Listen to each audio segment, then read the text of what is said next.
de la République. Je suis d'accord. Ah bon? Oui. Et vous savez qui est le ministre des Sports pour moi? Non. Je suis son oncle. C'est le grand frère, la grande sœur à mon père, Ebole Catherine Nyamding, qui a mis au monde Narcisse Moelle. La mère de Narcisse. Et vous le condamnez comme ça? Je ne le condamne pas. Je dis que les gens poussent Narcisse à la faute. Vous comprenez ce que je dis? Vous comprenez ce que je dis? Moi, je protège mon neveu. Non. Je suis en train de dire ici que... Le soutien comme la corde soutient le pendu. Vous pouvez le dire, parce que le Cameroun, nous sommes dans un contexte... Vous savez le contexte que nous vivons actuellement, Blaireau, que j'adore tant. Non, Salma, tu as très amusant. le conflit d'intérêt avant de parler. Oui, Ça, le le quoi? conflit d'intérêt. C'est-à-dire, lorsqu'on doit, tu dois te prononcer sur une affaire Qui de ton concerne ton neveu. oncle. Tu Oui. déclares d'abord que je déclare d'abord que c'est mon neveu. Vous Maintenant, savez, si vous voulez, savez je parle. pourquoi Non, peut-être j'ai que- tenu à vous dire, je vous montre jusqu'à quel point je suis juste. Et je pense que mon neveu est entouré de gens qui veulent sa tête. Voilà. Je défends mon neveu à ma façon. Si mon neveu, et là, Nous allons nous résumer. Hein. Oui. Donc, le ministre des Sports devait laisser que ce processus électoral lancé du côté de la fédération puisse suivre son cours. pour deux raisons. Oui, et on terminera Pour par deux là. raisons. Oui. Là, je vais aborder deux touches pour expliquer ces deux raisons. J'aborde d'abord la touche du juriste.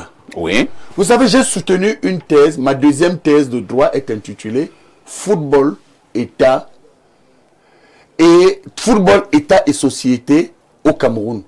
Sous-titré Anthropologie des enjeux de la refondation de l'État. C'est-à-dire que je fais une étude comparée entre le droit interne camerounais et le droit international au miroir des règles du jeu du football. Dans ce jeu, quel est le rôle du ministre? Parce que je voudrais vous accompagner et accompagner les téléspectateurs en tant que juriste. Le ministère est comme le Conseil constitutionnel. Il a un rôle de conformité des textes. Il n'a pas un rôle de policier ou il a un rôle de policier et de gendarme. Il n'a pas un rôle de restructuration. Très bien. C'est-à-dire, que dit le droit? Le droit voudrait que, lorsque le texte de 2018, qui est fondé, effectivement, cette réforme qui reconnaît au ministère le rôle, la conformité, de contrôler si, lorsque le comité exécutif se réunit, lorsque ensuite l'Assemblée générale se réunit, quand vous ramenez les textes au-delà de la FECAFOOT, le ministère a une seule mission. Est-ce que ce qu'ils ont posé comme acte est conforme à la loi? Bon, moi, j'ai donc été... Alors, et parlant quand même de loi, le ministère revient quand même sur certaines lignes là où il parle de cette loi qui n'est pas respectée. Bon, prenez donc 2024, où il y a eu un comité exécutif qui s'est réuni. Là, je garde toujours ma toge de juriste, avec votre permission. Ensuite, quand vous regardez très bien, l'Assemblée générale s'est réunie.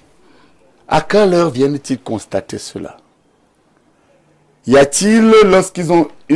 Et puis je vous rappelle aussi que quand vous voyez l'organigramme de l'Assemblée, du point de vue du droit, vous verrez que le ministère est représenté. Qu'est-ce que les gens veulent à mon neveu? Pourquoi les gens veulent couler mon neveu? J'aborde dans la statue de l'oncle quand je sors du droit. Pour défendre votre neveu. Est-ce qu'à un moment donné, hein, mais c'est ce que j'ai fait à l'égard du chef de l'État pendant des années. Maintenant, je descends au MINSAP. Je crois que mon neveu a de mauvais collaborateurs. Et là, c'est l'oncle qui voit comment on noie son neveu, qui prend des prises de position, qui en réalité dépasse le simple cadre de la conformité des actes, tel que la loi de 2018 prescrit au ministère des Sports. Merci, professeur Messang.